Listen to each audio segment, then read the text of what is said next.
Hello everyone, सभी को नमस्कार। तो आज हम लोग देखने जा रहे हैं एसएससी एमटेस्ट exam 15 October first shift top 25 G K GS most expected question. तो शुरू करते हैं वीडियो बिना किसी देरी के। और जिनका भी एग्जाम आने वाले दिनों में है वो इस वीडियो को बड़े ही ध्यान से देखेंगे। तो आपका पहला क्वेश्चन क्या है? आपका पहला क्वेश्चन है, तमिलनाडु का फसल कटाई त्यौहार कौन सा है? तो जो आपका तमिलनाडु का हार्वेस्ट फेस्टिवल या फसल कटाई त्यौहार है वो है आपका पोंगल। ठीक है, तो इसका राइट आंसर है पोंगल। यह त्यौहार चावल की कटाई के समय किया जाता है। तो ये कब किया जाता है? जब चावल की कटाई की जाती है। यह त्यौहार सूर्य, प्रकृति और मवेशियों को समर्पित है। तो ये किसको किसको समर्पित है? सूर्य भगवान को, प्रकृति को और मवेशियों को। यह त्यौहार सर्दियों की संक्रांति के बाद मनाया जाता है। कब मनाया जाता है? संक्रांति के बाद। यह त्यौहार 4 दिनों तक चलता है। ठीक है, तो ये भी आपको याद रखना है कितने दिनों तक चलता है? तो 4 डे। ठीक है, नेक्स्ट इसी में आगे क्या है? पोंगल के पहले दिन को भोगी पोंगल, दूसरे दिन को सूर्य पोंगल और तीसरे दिन को मट्टू पोंगल के नाम से जाना जाता है।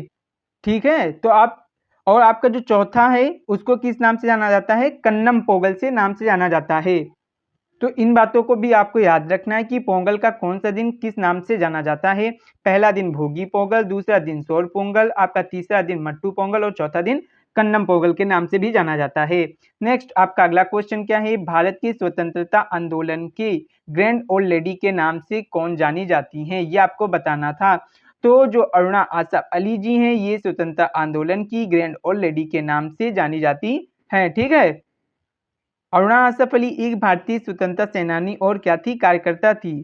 और जो भारत छोड़ो आंदोलन हुआ था उस दौरान बॉम्बे की ग्वालियर टैंक के मैदान में भारतीय राष्ट्रीय कांग्रेस का झंडा फहराने वाली ये भारतीय थी। ठीक है, ये भी आपको याद रखना है। अब भारत छोड़ो आंदोलन आ गया, तो इसके बारे में देख लेते हैं। तो भारत छोड़ो आंदोलन की शुरुआत 8 अगस्त 1942 को मुंबई में हुई थी। कहाँ हुई थी? मुंबई में हुई थी। इस आंदोलन की शुरुआत महात्मा गांधी ने अखिल भारतीय कांग्रेस कमेटी के बॉम्बे अधिवेशन में किया था। तो किस अधिवेशन में? बॉम्बे अधिवेशन। ठीक है, नेक्स्ट आपका अगला क्वेश्चन, भारत की पहली सफल कपड़ा मिल कब और कहां स्थापित की गई? तो इसका आपको राइट आंसर बताना था। तो जो भारत की पहली कपड़ा मिल Bombay spinning and weaving company, कौन सी? Bombay spinning and weaving company साल 1854 में मुंबई के तारदेव में स्थापित की गई थी। तो कहाँ स्थापित की गई थी? 1854 में मुंबई में की गई थी। इसकी स्थापना काव सजी नाना भाई डाबर ने की थी। तो किसने की थी? नाना भाई डाबर ने की थी। इस मिल का डिजाइन सर विलियम फेयरबेयर ने तैयार किया था। तो किसने तैयार किया था? फेयरबेयर ने। और साल 1856 में यहाँ उत्पादन भी शुरू हो गया था।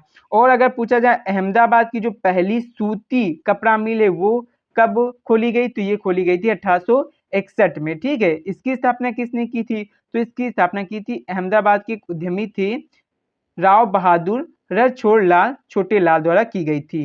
साल 1862 में बंगाल में एक और पटसन मिल लगाई गई थी। तो मेनली आपको यहाँ पे क्या बताना था कि जो आपकी भारत की पहली सफल कपड़ा मिल है ये कहाँ खोली गई थी? तो मुंबई में 1854 में खोली गई थी। नेक्स्ट आपका अगला क्वेश्चन है, चित्ती बाबू किससे संबंधित हैं? तो जो चित्ती बाबू जी हैं वो भारत के एक शास्त्रीय संगीतकार हैं और दक्षिण भारत की कर्नाटक संगीत शैली में महान वीरावादकों में से एक थे जो अपने जीवन काल में ही किंवदंती बन गए थे। तो ये आपको बताना था चित्ती बाबू किससे रिलेटेड है? तो ये आपके एक शास्त्रीय संगीतकार थे। नेक्स्ट आपका अगला ही, वर्तमान में हिमाचल प्रदेश के राज्यपाल कौन है? तो वर्तमान में जो गवर्नर हैं हिमाचल प्रदेश की वो हैं शिव प्रताप शुक्ला जी। तो हिमाचल प्रदेश के बारे में और जान लेते हैं कि यहाँ के मुख्यमंत्री वर्तमान में कौन है? सुखविंदर सिंह सुक्खू। उप मुख्यमंत्री कौन है? तो मुकेश अग्निहोत्री हैं। राज्य पक्षी क्या है? तो जुजू राणा है। ठीक है, तो इन बातों को भी आपको याद रखना है। नेक्स्ट आपका अगला क्या है? अनुच्छेद 163 का संबंध किससे है? तो अनुच्छेद 163 के अनुसार राज्यपाल को अपने कामों में सहायता और सलाह देने के लिए मुख्यमंत्री के नेतृत्व में एक मंत्री परिषद होगी। मतलब मंत्री परिषद का गठन किया जाएगा राज्यपाल की सहायता के लिए। अनुच्छेद 153 में क्या कहा गया है? प्रत्येक राज्य का एक राज्यपाल होगा। 54 में क्या है? राज्य की कार्यपालिका शक्ति जो होगी राज्यपाल में निहित होगी। ठीक है, और ये राज्य जो राज्यपाल है वो राज्य का कार्यकारी प्रमुख भी होगा। नेक्स्ट आपका अगला अनुच्छेद है 155। इसके मुताबिक राज्यपाल की नियुक्ति राष्ट्रपति के द्वारा की जाएगी। अनुच्छेद 163 के मुताबिक राज्यपाल संवैधानिक प्रमुख के तौर पर मंत्रिपरिषद की सलाह और मदद से संविधान के तहत सभी शक्तियों का इस्तेमाल करेगा। अनुच्छेद 167 के मुताबिक विधानसभा में पारित होने वाले किसी भी विधेयक को राज्यपाल के पास पहुंचाया जाता है। ठीक है, तो इन बातों को भी आपको याद रखना है। नेक्स्ट आपका अगला क्वेश्चन क्या है, दंती दुर्ग ने किस वंश के किस राजा को हराया? तो दंती दुर्ग ने चालुक्य राजा कीर्तिवर्मन द्वितीय को हराया था और दंती दुर्ग ने राष्ट्रकूट वंश के क्या थे, संस्थापक थे और उन्होंने ही दक्कन में राष्ट्रकूट वंश की नींव रखी थी। दंती दुर्ग ने 753 ईस्वी में कीर्तिवर्मन द्वितीय को हराकर सत्ता हासिल की थी। ठीक है, तो ये किसको हरा के अपनी सत्ता हासिल की थी? कीर्तिवर्मन द्वितीय को। दंती दुर्ग ने अपनी राजधानी आधुनिक सोलापुर के पास मान्यखेत या मालखेड़ में बनाई थी। ये भी आपको याद रखना है। नेक्स्ट आपका अगला है, उड़ीसी शास्त्रीय नृत्य के गुरु कौन हैं? तो जो उड़ीसी शास्त्रीय नृत्य उसके गुरु हैं केलुचरण महापात्र। ठीक है, उड़ीसी नृत्य के प्रतिपादक केलुचरण महापात्र को इस शैली को लोकप्रिय बनाने का श्रेय दिया जाता है। वे उड़ीसी से पद्म विभूषण पाने वाले पहले व्यक्ति थे। ठीक है, ये पहले क्या थे? नर्तक थे। और नृत्यांगना की बात करें तो सोनल मानसिंह जो सबसे कम उम्र में पद्म विभूषण और पद्म भूषण प्राप्त करने वाली शास्त्रीय नृत्यांगना थी। इन्हें कब मिला था? 2003 में पद्म विभूषण और 1992 में पद्म भूषण से सम्मानित किया गया था। और आपके जो केलुचरण महापात्र इन्हें कब कौन सा पुरस्कार मिला? तो इनको 1988 में पद्म भूषण और साल 2000 में पद्म विभूषण से सम्मानित किया गया था। नेक्स्ट आपका अगला क्या है, संतोष ट्रॉफी का संबंध किस खेल से है? तो जो आपकी संतोष ट्रॉफी है इसका संबंध फुटबॉल से है। तो ये क्या है? एक फुटबॉल की ट्रॉफी है। यह टूर्नामेंट कब शुरू हुआ? तो यह 1941 में शुरू हुआ था। इसका नाम संतोष ट्रॉफी क्यों रखा गया? इसका जो नाम रखा गया था महाराजा सर मनमथ नाथ राज चौधरी के नाम पे रखा गया था। ठीक है, और अगर पूछा जाए 2023-24 की जो ट्रॉफी संतोष ट्रॉफी किसने जीती है? तो वो जीती है सर्विसेज ने। किसको हरा के? गोवा को हरा के।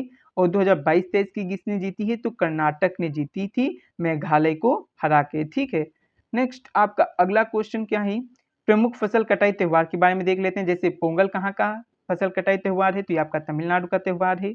आपका अगला क्या है, ओणम, ये कहाँ का फसल कटाई का त्योहार है? तो ये आपका केरल का त्योहार है जो राजा महाबली की वापसी का जश्न मनाया जाता है और फसल कटाई के मौसम के लिए मनाया जाता है। कितने दिनों तक चलता है? तो ओणम 10 दिनों तक चलता है। ओणम में आप देखेंगे तो इस प्रकार से आपका है, तो यहाँ आप इसको उल्टा कर देंगे तो 10 दिन हो जाएगा। ठीक है, नेक्स्ट आपका बैसाखी है, ये कहाँ का फसल कटाई का त्योहार है? तो ये मेनली पंजाब और हरियाणा में मनाया जाता है और हर साल 13 या 14 अप्रैल को मनाया जाता है। और अच्छी फसल और आशीर्वाद की प्रार्थना के लिए त्योहार क्या करते हैं? पंजाब के लोग मनाते हैं। नेक्स्ट लोहड़ी, ये कहाँ का त्योहार है? तो ये आपका पंजाब और हरियाणा में मनाया जाने वाला फसल कटाई का त्योहार है। गुड़ी पड़वा, ये कहाँ मनाया जाता है? तो ये मेनली महाराष्ट्र और गोवा में मनाया जाता है। उगादी कहाँ का त्योहार है? तो उगादी जो फसल कटाई त्योहार है ये दक्षिण भारत में मनाया जाने वाला त्योहार है।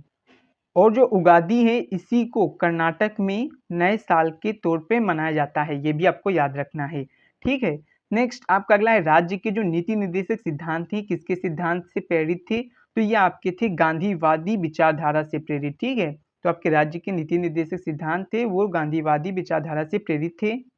और इसमें किसकी बात कही गई है कि कल्याणकारी राज्य की स्थापना की जाएगी डीपीएसपी के तहत। ठीक है, और ये सिद्धांत किस देश से लिए गए हैं? तो ये लिए गए हैं आयरलैंड के सिद्धांत से। किस देश के?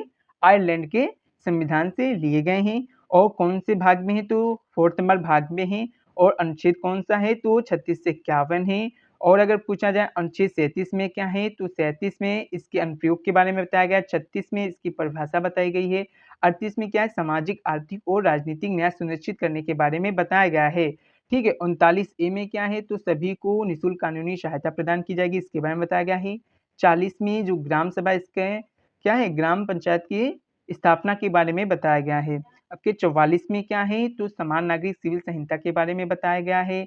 और अगर आपसे पूछा जाए 48 में क्या है? तो 48 में आपकी कृषि और पशुपालन के बारे में बताया गया है। 49 में आपके जो मोनूमेंट्स हैं उनके संरक्षण के बारे में बताया गया है।